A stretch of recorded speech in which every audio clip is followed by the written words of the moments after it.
The Winter's Guest. After 4.5 hours of driving through traffic, with no heat in my little four-cylinder pickup, I finally reached my aunt's little house in Bradbury County, Virginia.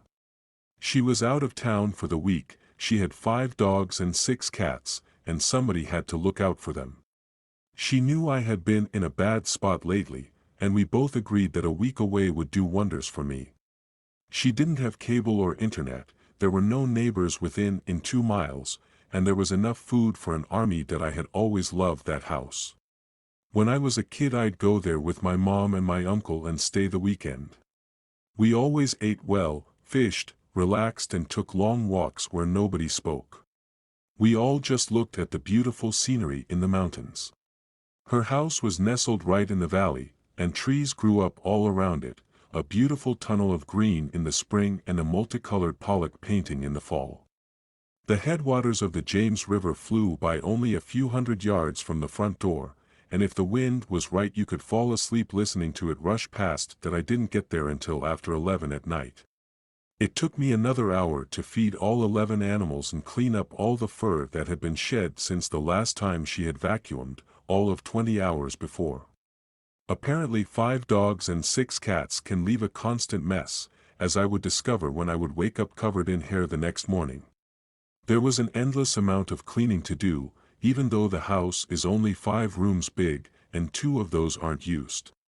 After cleaning and having some leftover pizza, I tried to read a bit, but my eyes wouldn't stay open, and finally, shortly after midnight, I turned in that I slept on the couch in the living room.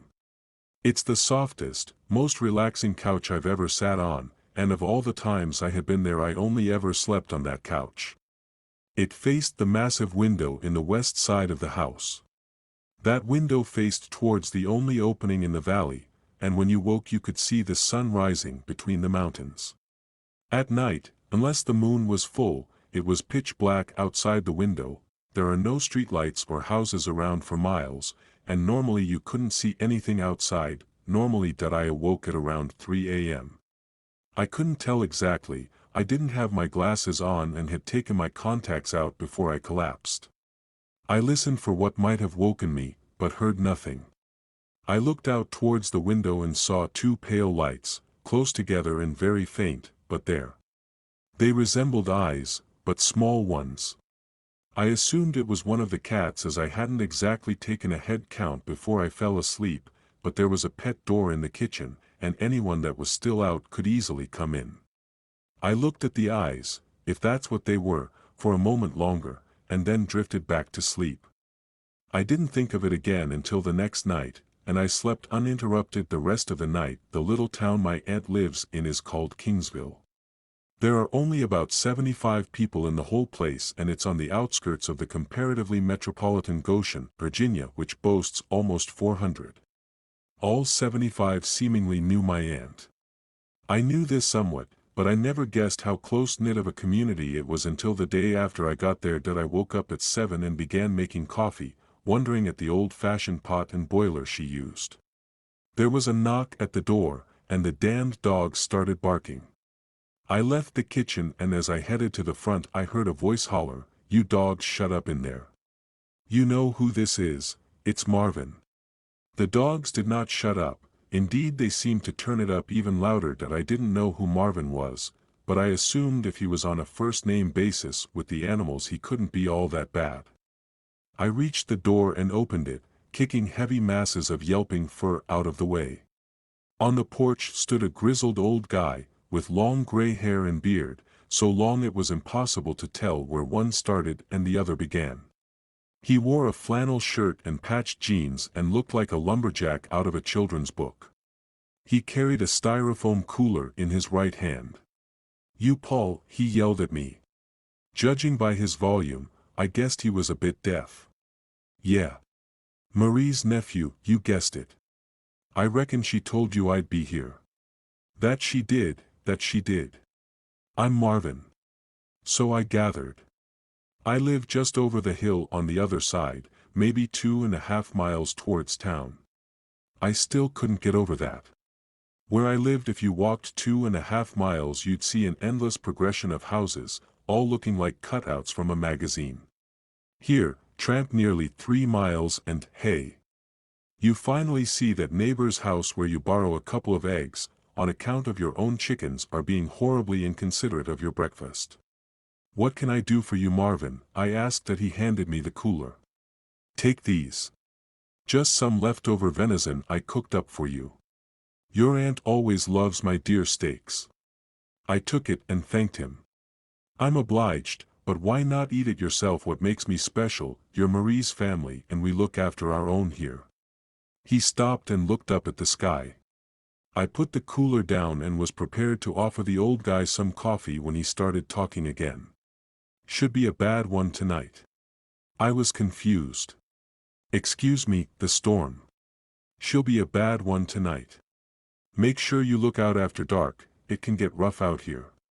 It was early March, the mercury was already rising past 40 degrees and the sun shone clear in its little corner of the sky. The sky was clear and empty.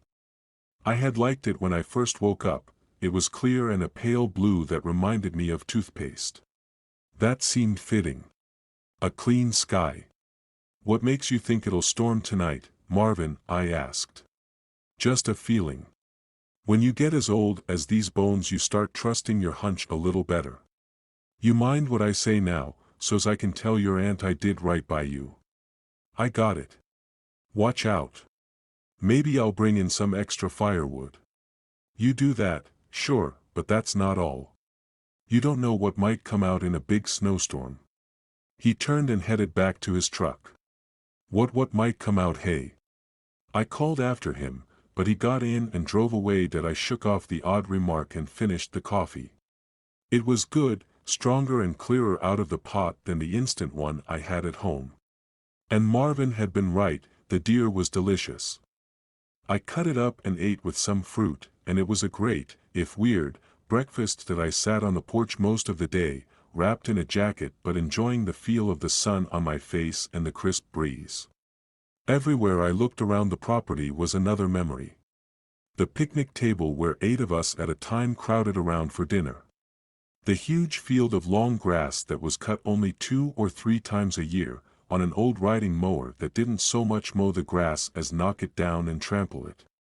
Once, when I was 4, my cousin had let me sit on his lap and steer the mower, and of course, I ran over something and the blade flew out from underneath. Over here was the little pond, barely 50 yards across, where I had caught my first fish, a little blue, spiky-finned fish that weighed all of 3 ounces. And just across the pond was the spot I had seen the greatest act of a sportsman ever. I had been there with my oldest cousin, the first time I had hung out with him alone. I looked up to him because he was 10 years older and just seemed more adult, more sophisticated. He had handed me a spotlight, grabbed his rifle, and we had set out up the mountain. We hadn't gone 10 feet when he hollered at me to bring the light up, which I did, and he fired from the hip. Racing up the hill we had found a deer, dead as a doornail, not a mark on her, save for a small trickle of blood out of her nose. Evidently he had shot directly up her left nostril and into her brain, from 200 yards away, from his hip. Since then he had never lost his stature in my eyes. That I realized I had been lost in reverie for I didn't know how long, and found myself grinning and chuckling silently on the porch.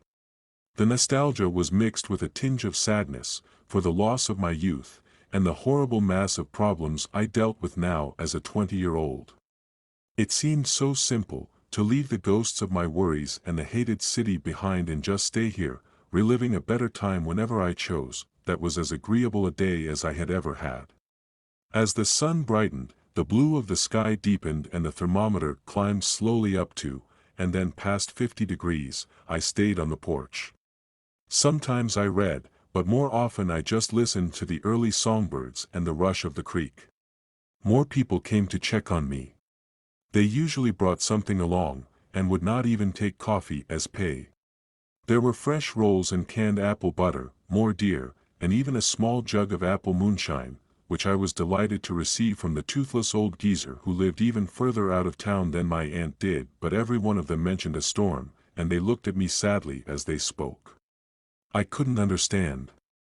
I had weathered storms before, and though this would be the first by myself, I figured I could handle it.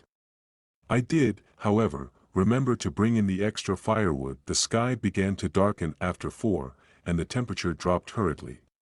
I made a frozen dinner in the oven, salty fried chicken and mashed potatoes with the look and taste of glue. The shine helped it go down easy though. The snow began to fall around 8, but it was not the storm that had been prophesied so darkly at me. I sat on the porch for a bit, smoking a cigarette and watching it fall.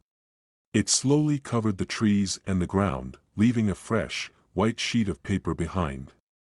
I stood up and paced through the railings of the porch, watching with satisfaction as the last remnants of the apple shine burned through the layer of snow on the ground and momentarily revealed the grass below it. That's when I saw them for the first time, footprints. They were too big and spaced for the dogs, and I didn't remember walking through the snow.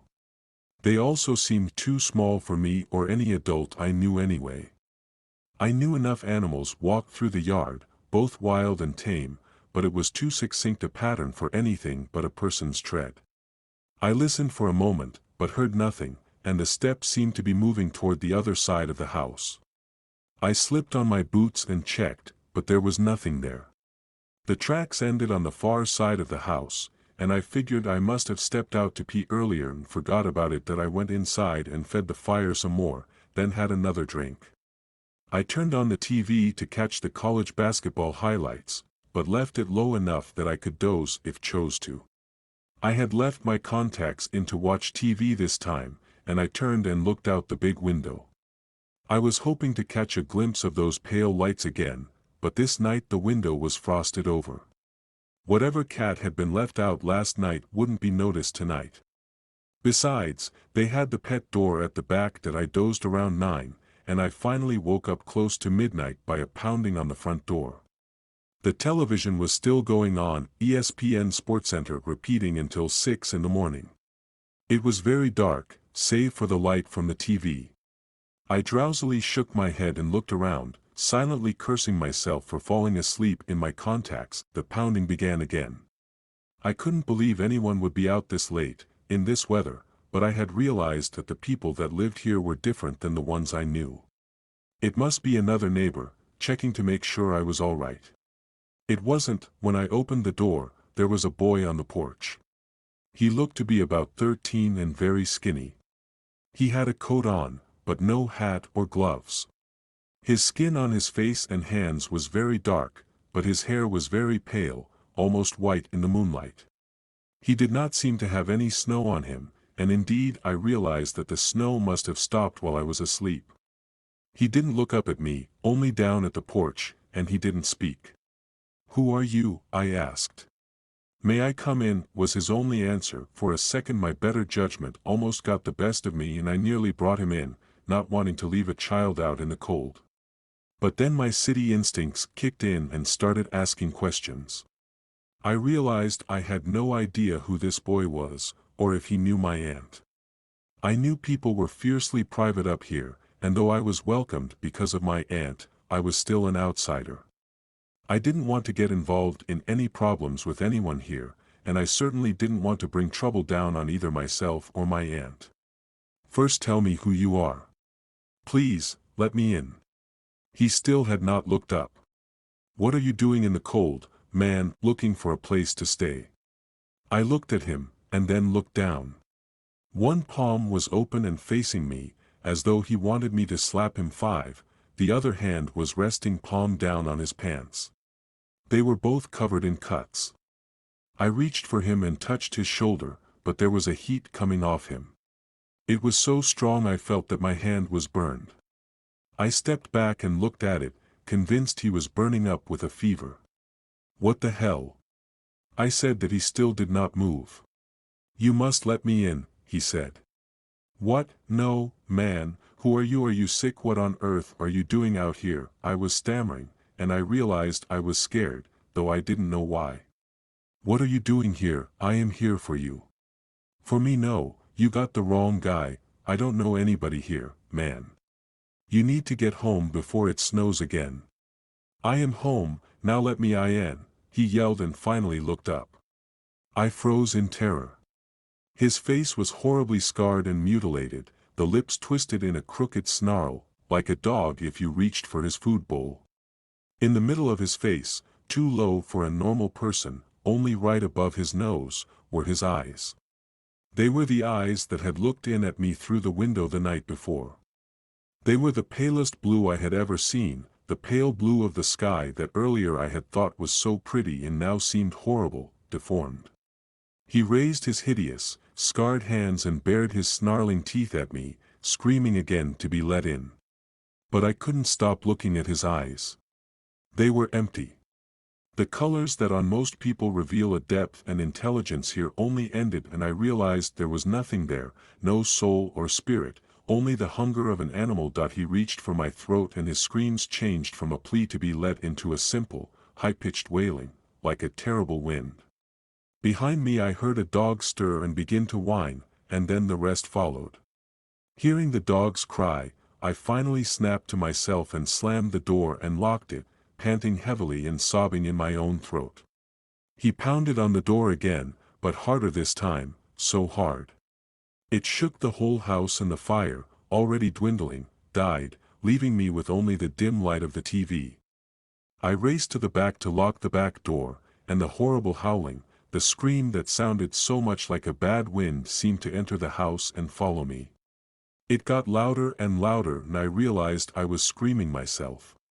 I locked the other door and raced to the room on the far side of the house. This room had been shut for years, but I knew there was only one window here, unlike the rest of the house, which now seemed too open, too inviting. I gasped as I entered the room. Those hideous, pale eyes seemed to be in there waiting. I flipped on the lights and almost collapsed with relief. There was only one window in here, and it was completely boarded. Someone must have broken the glass years ago, and she had just sealed plywood on there. There were no marks on the wood, except for two small, round pieces of light blue electrical tape.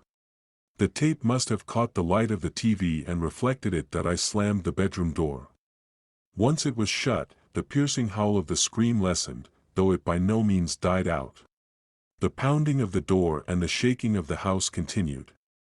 I grabbed a flashlight and clutched it to myself. It was the only thing resembling a weapon I could see, and it was a pitifully small thing. I sat against the door and moaned, praying it would end. Andy would go away. I had no idea what he might have wanted had I let him in, but various tortures and horrors raced through my mind, each worse than the last. I have no idea how long I sat there, listening to those ungodly sounds and waiting for the inevitable crash of the door falling in or the roof blowing off. It may have been 30 seconds or 30 minutes. It felt like 30 days. I was convinced I would die of fear before he came in, that someone would find me in a week or so, my hair gray and standing on end and my face in twisted cower. It finally ended, and I heard nothing for a while. I climbed shakily into the bed and covered my head in the blankets, still clutching the light. I waited and waited, and finally drifted off into a very light sleep. In the morning I crawled out of the bed. The overhead light was still on in the room and I looked around. The first thing I saw was the plywood on the window, and I saw that there was no light blue tape. There was nothing at all. I grabbed my bag and raced into my truck, pushing it at dangerous speeds down the dirt road. The snow was not deep, but if the tires had been a little worse, I might have died anyway, or God forbid, been left alive but alone and forgotten until night fell again. When I finally came out to the paved road, I called my aunt and left a voicemail in as normal a voice as I could muster. I told her the loneliness had got to me, and to call another friend of hers to feed the animals. I was exhausted on the ride home, but I drank coffee at every other exit, and when I finally found my way to my parents' house I was a chattering, jittery wreck. I haven't slept well since, and I no longer think about my memories in the country, or pine for my youth and my family. What I do have are terrible waking visions of pale blue circles, everywhere I look, like those spots you might see if you rub your eyes too hard. They're just at the corner of my vision, but I know they're there. And I freeze and my own eyes open wide every time I hear a knock at the door. The END.